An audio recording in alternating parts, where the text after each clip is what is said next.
verdaderamente tiene poder. La gente del mundo se pregunta cómo es posible que esa gente que le dicen los aleluya, que cantan, que saltan, que gritan, que se emocionan y se gozan cada vez que nombran a su Dios en medio de tempestades, en medio de situaciones difíciles, en medio de situaciones críticas, vemos que ellos siempre están gozosos, vemos que ellos siempre están contentos y vemos que el mundo se está cayendo a pedazos, pero ellos se mantienen en pie. Esa curiosidad que el mundo presenta siempre en ciertos momentos es lo que permite que ellos sean atraídos a la presencia de Dios. Nosotros somos los que tenemos que trabajar en pos de que la curiosidad de ellos empiece a convertirse en interés, que empiecen a interesarse por el Señor y por las cosas del Señor. Esto sucedía en tiempo de la primera iglesia. Ellos empezaron a conocer y empezaron a escuchar.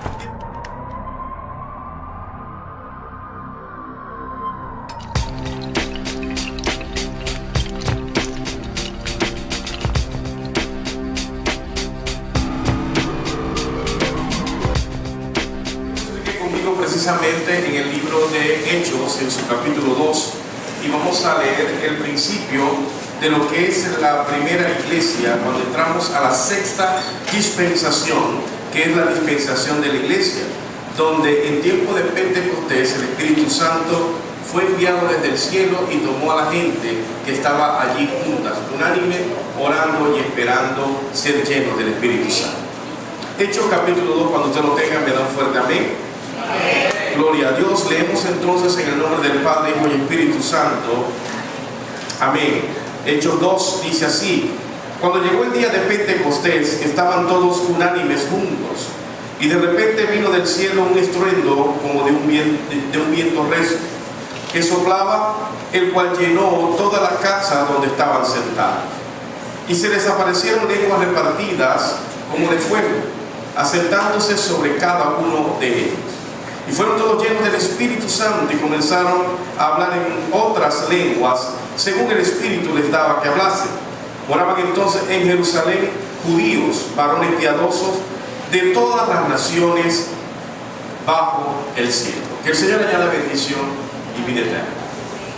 Entendemos que como la primera iglesia en tiempo de Jesús, o posterior a que Jesús había partido ya, Jesús le había dado una orden a esta gente que se quedasen tranquilos allí esperando ser revestidos del poder del Espíritu Santo para entonces empezar cada uno con su ministerio.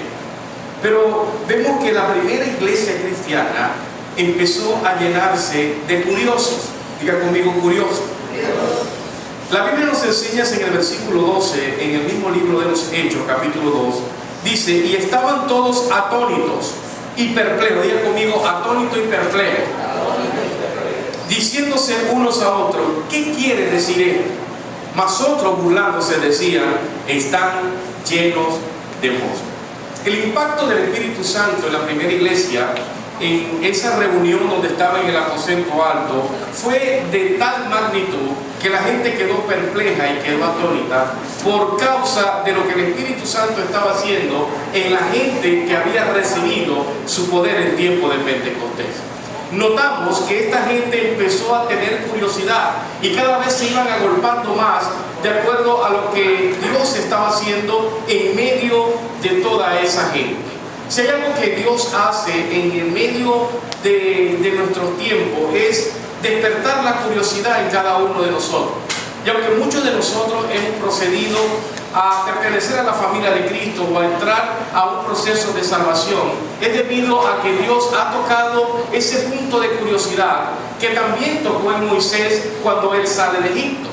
Moisés, llegando al monte, veía el monte resplandeciente y le decía a la gente que estaba allí: ese es el Dios sin nombre que está ahorita haciendo eco de su poder. Pero Moisés decía: pero yo quiero saber qué es lo que sucede en ese monte. Dios siempre ha de despertar en nosotros una curiosidad por Él.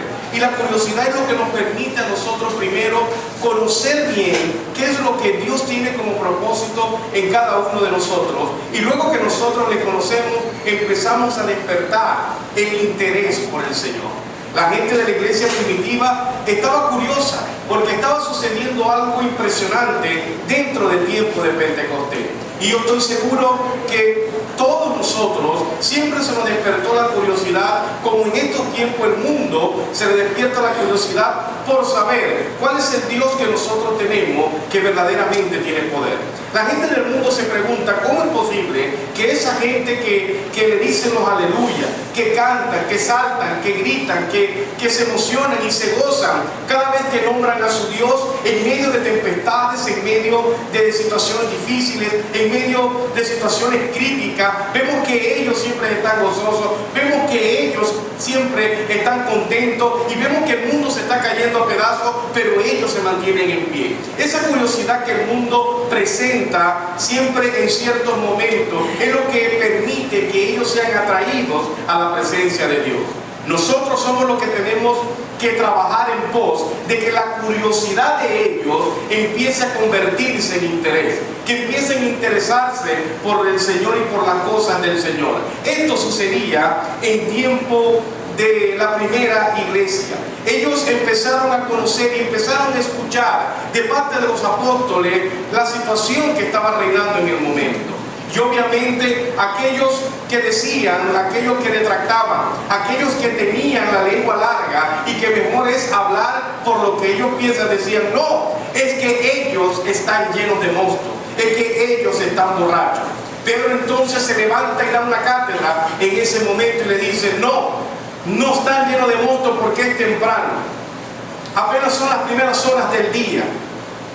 Es que están llenos del Espíritu Santo de Dios y por eso hablan de esta manera y viven de esta manera. Si hay algo que el Espíritu Santo de Dios quiere en tu vida, es que tú empieces a vivir embriagado de Él. Es que tú empieces a vivir lleno del Espíritu Santo. Porque lleno del Espíritu Santo podemos entonces entender cuáles son las cosas que me convienen y cuáles son las que no me convienen. Cuáles son las cosas por donde yo debo buscar y caminar y cuál es la meta que yo debo seguir. Dicen amén. Amén. Esto que sucedía en la primera iglesia cristiana hizo que luego del discurso de Pedro la gente se compungiera. Diga conmigo, compungidos.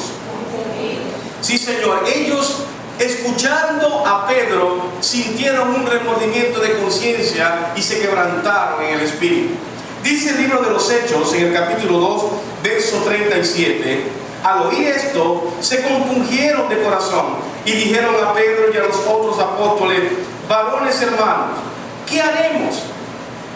Pedro les dijo, arrepentíos y bautícese cada uno de vosotros en el nombre de Jesucristo para perdón de los pecados y recibiréis el don del Espíritu Santo.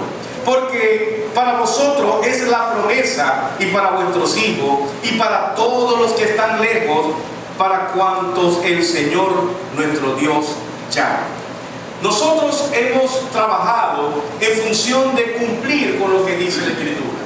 Y si hay algo que nos llena de regocijo y nos llena de gozo, es que cada momento que nosotros planificamos un bautizo, lo hacemos no por emocionalismo y no porque lo dice la Escritura tajantemente que debemos cumplirlo. Antes bien nosotros analizamos y ver cuál es el valor de lo que es bajar a las aguas. Y por eso hoy nos sentimos contentos y regocijados porque 13, 14, 15, 16, 20, 30 personas pudieron bajar a las aguas en el día de ayer y podemos estar regocijados porque son gente que se han arrepentido y han cumplido conforme a la palabra de Dios. Dicen amén. Amén. Por eso es que brinden un fuerte aplauso a Él.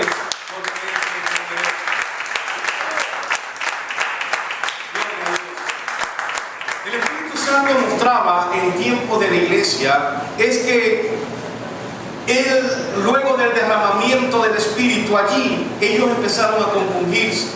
Pedro empezó a decirles a esta gente, sí, ustedes mismos fueron los que mataron a Jesús de Nazaret. Y obviamente que cuando usted lee versículos anteriores, Pedro les está dando una clase a toda la gente que estaba viendo el poder del Espíritu Santo manifestado en ese momento, en que David había predicho en medio de su salmo lo que iba a ser Jesús y lo que iba a ser el Espíritu Santo en su tiempo. Ellos entonces empezaron a remorder la conciencia entre ellos mismos y empezaron a compungirse, pues habían dicho: verdaderamente nosotros hemos cometido el error de haber matado a Jesucristo, este que había venido de parte de Dios, este que en los salmos había prometido y que nos había dicho claramente que no iba a haber muerte y que el Hades no iba a detenerlo. ¿Qué podemos hacer nosotros?, le decían los hombres a Pedro. Y Pedro le decía: arrepiéntase y bautícese en el nombre de Jesucristo, y entonces podréis ser llenos del Espíritu Santo.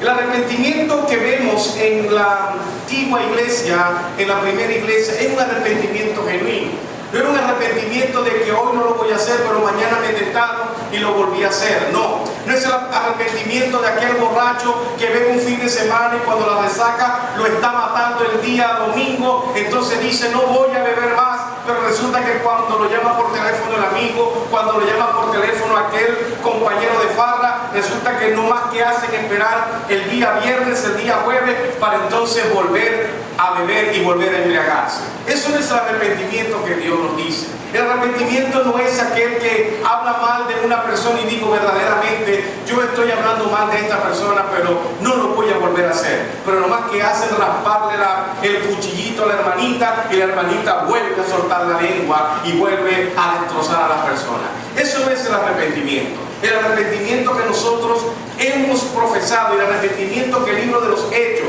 manifiesta es un arrepentimiento legítimo, donde ellos pueden cambiar de una vez por todas para ser la persona ideal y la persona que Dios quiere que sea. Esta gente había tenido un golpe en su corazón, un golpe en su alma, un golpe en su conciencia, porque Pedro les había predicado qué era lo que ellos habían hecho y lo que estaban haciendo. El arrepentimiento legítimo nos lleva a nosotros a convertirnos, a convencernos, a saber de que Dios, en cuanto ha querido, siempre ha extendido la mano para poder levantarnos y poder caminar por encima de las aguas. De que por medio de su poder y por medio de lo que Él ha dicho de nosotros, podemos levantarnos de cualquier situación difícil y caminar hacia adelante. Lo único que tenemos que hacer nosotros es planificar nuestras metas para poder cumplir el propósito de Dios. Cada vez que nosotros nos levantemos, cada vez que nosotros caminamos, cada vez que Dios nos saca de un momento difícil, es un nuevo día que ha nacido para ti y para mí. Es un nuevo día que se ha levantado para poder ver las cosas desde otro ángulo, desde otra perspectiva, donde Dios ha dicho: levántate, resplandece, porque yo soy tu Dios y soy quien te lleva, quien te dirige con la diestra de mi justicia. Nosotros, cuando vemos esta palabra de parte del Señor, vemos que Dios siempre va a estar pendiente de nosotros, que Dios siempre va a levantar bandera por ti, va a levantar bandera por tu familia y por toda la generación que aún no ha nacido, porque Dios ha prometido que vuestros hijos y todo lo que tú amas van a proceder a una salvación. No importa que esté lejos, Dios es quien va a llamar a cada uno de nuestros hijos. Dicen amén. Pero debemos demostrar arrepentimiento legítimo. Debemos cambiar. No es lo que digan las otras personas, no es ni siquiera el consejo que puedan decir de cómo debo vivir. Es como Dios dice que yo debo vivir. Amén. Por eso es que yo debo convencerme y convertirme.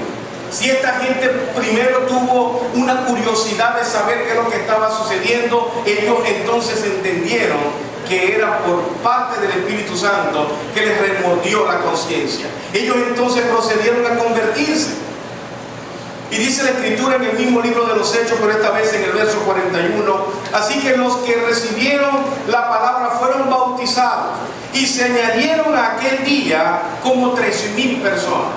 Ese mismo día del bautismo, 3,000 personas se sentían convertidas y bajaron a las aguas en ese momento. Esta gente estaban convertidos y sabían y habían entendido que el arrepentimiento le iba a ellos generar una entrada al cielo segura, una entrada a la familia de Dios segura. Y mira, esto no es cuestión de doctrina, esto no es cuestión de cursos prebautismales. Esto se trata de una conversión genuina, esto se trata de un arrepentimiento genuino. Ellos llegaron el mismo día que fueron bautizados, fueron añadiéndose más de 3,000 personas. Imagínate lo que hacía el impacto de la primera iglesia cristiana. Impacto que la primera iglesia cristiana, en todo su analfabetismo teológico, queriéndose decir aquí, pudieron hacer esto. Y nosotros que hoy estamos cargados de estudios teológicos, de universidades teológicas, de que tenemos un gobierno teocrático que nos gobierna, cuando nosotros vamos a proceder a un bautismo, cuando vamos a proceder a evangelización, vemos que la gente queda fría porque no sabe ni ha tomado todavía el digerir completo de lo que es un plan de salvación. Si hay algo que la iglesia debe entender en estos tiempos, pueblo, es conocer cuál es el plan de salvación. Es presentar a Jesucristo y a este crucificado. No dogmas ni doctrinas de hombre, ni componenta de políticas eclesiásticas que lo que hace es alejar más a la iglesia. Escúcheme, pueblo, para este tiempo nosotros aquí tenemos que haber estado rebosados de gente con hambre y sed de justicia, de gente que necesita la palabra de Dios, de gente que necesite ser convertida. Tenemos un pueblo hermoso allá afuera, tenemos una comunidad que tiene hambre y sed de justicia, porque si no fuese así, no hubiesen tantas iglesias por alrededor. Si no fuese así, no hubiese gente que Dios ha puesto para convertir a toda una comunidad. Pero somos nosotros que debemos adentrarnos a nuestras metas y decir: Señor, aquí estoy, envíame a mí, porque tú a mí me escogiste para que el reino de Dios sea extendido en el lugar donde estoy y aún más allá donde tú me lleves. Amén. Esa es la verdadera conversión.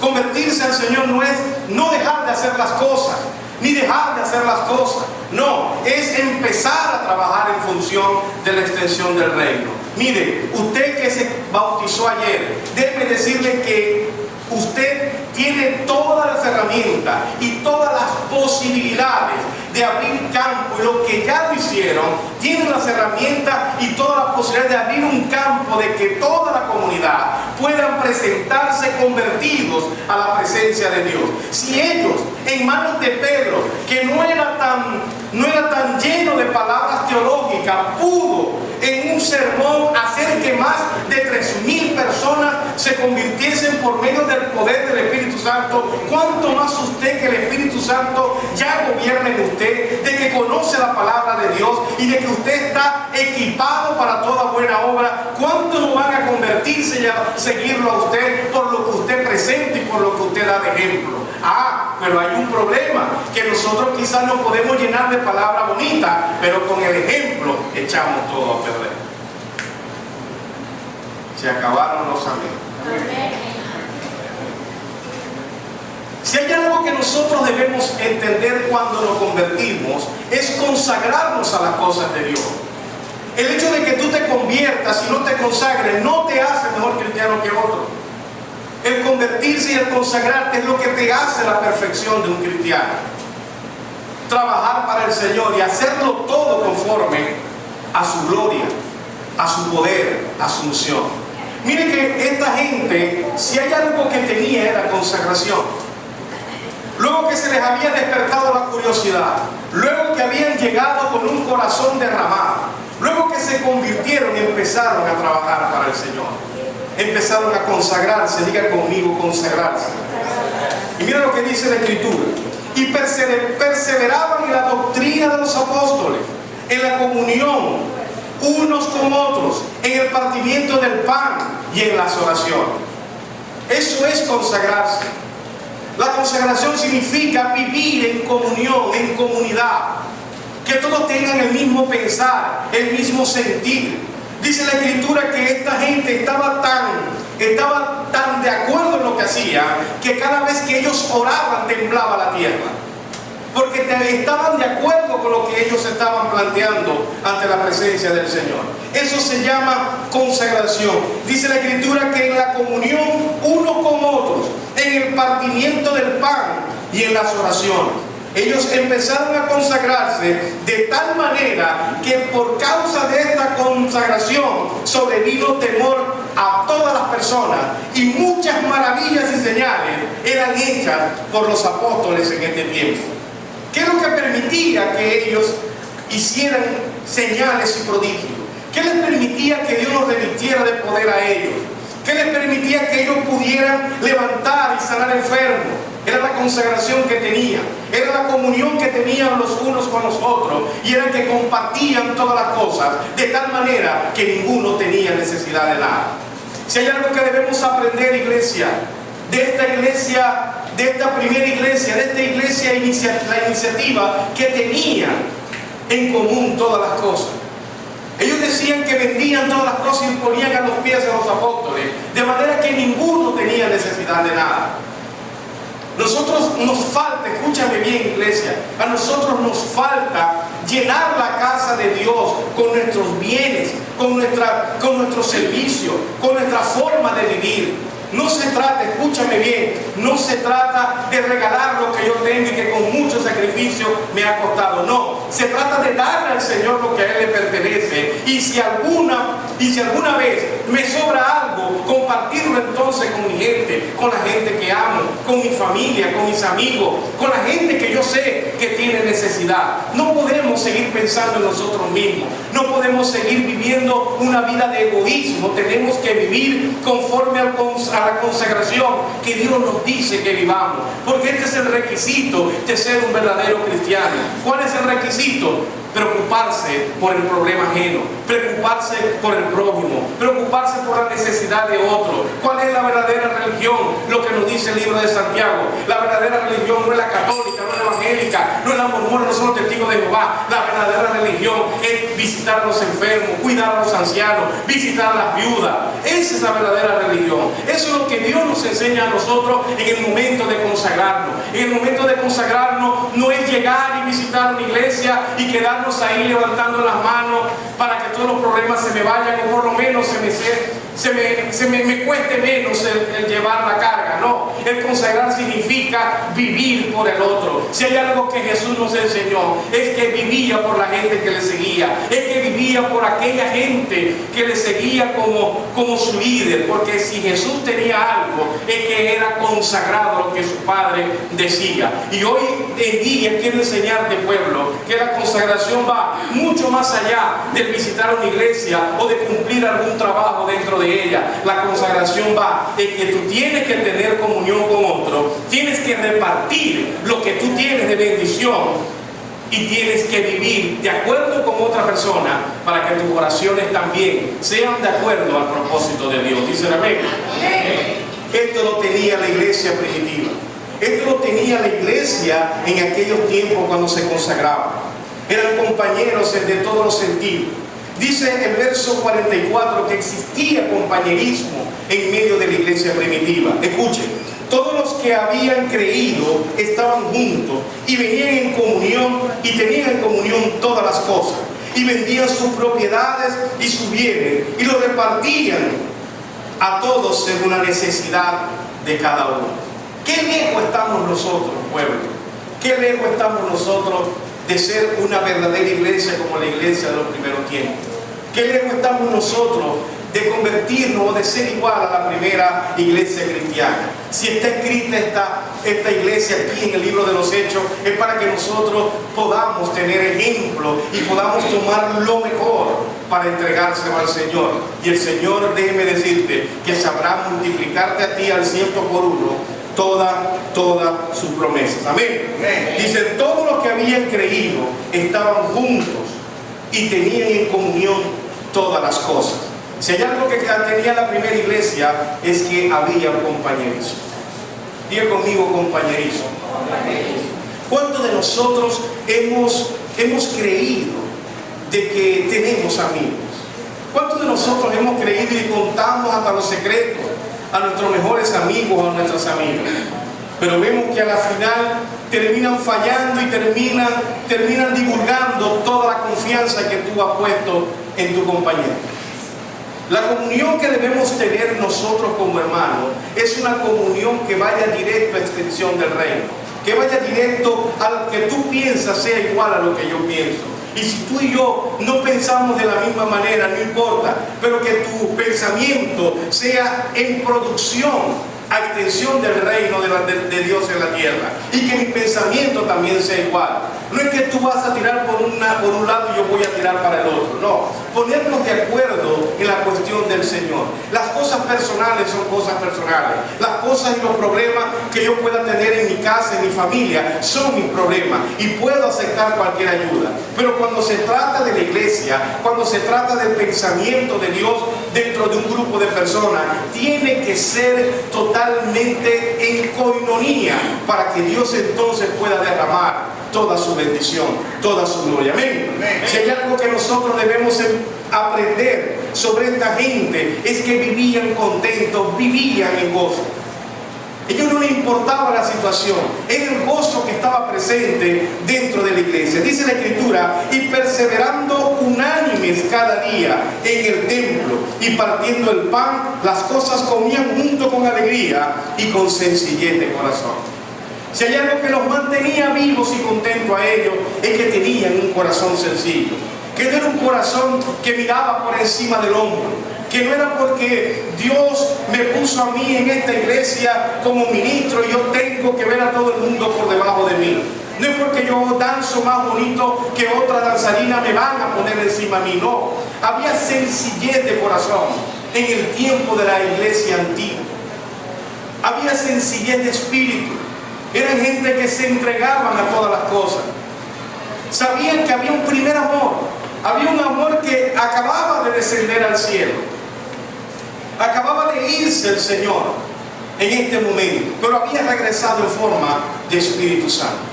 Y si hay algo que el Espíritu Santo quiere entregarte hoy, pueblo, es que vivas contento, no importando la situación que sea. Amén. Amén. Que vivas feliz, que vivas lleno de gozo, que vivas siempre pensando en que la alegría del Señor va a ser nueva cada mañana. Que no importa lo que sucede en la noche, mañana tendremos la alegría del Señor. Amén. Bríndele fuerte el aplauso al Rey de Dios.